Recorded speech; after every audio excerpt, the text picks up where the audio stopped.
আজ স্বাধীনতা দিবসে ভাঙড়ের বিধায়ক ও আইএসএফ চেয়ারম্যান নওশাদ সিদ্দিকী সকাল থেকে নিজের বিধানসভা এলাকায় একের পর এক জাতীয় পতাকা উত্তোলন কর্মসূচিতে অংশ নেন। কিন্তু দিনের মধ্যেই এক অনুষ্ঠানে ঘটে গেল এক অদ্ভুত ঘটনা।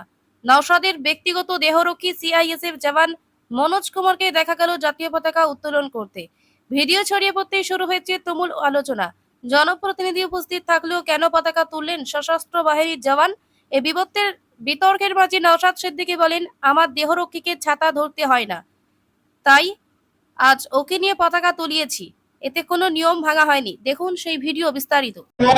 আমার সাথে ঘুরলে আমার ছাতা ধরতে হবে, এটা আমার নিরাপত্তার দায়িত্ব আছে, আমার পরিবারের একটা অংশ। আমি যখন সাথে আমার সিকিউরিটি ভাইরাও বিভিন্ন জায়গায় জাতীয় পতাকা উত্তোলন করছে। আজকে মনোজ কুমার অন্ধ্রপ্রদেশে বাড়ি, আজকে আপনাদের ভোগালিতে এসে জাতীয় পতাকা উত্তোলন করবে। আমার বদলে কারো অসুবিধা আছে? আমি তো আছি ভাই, আছি তো নাকি?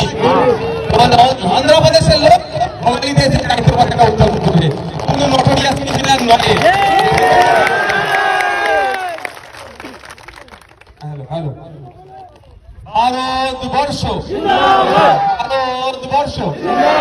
ভারতবর্ষের সংবিধান।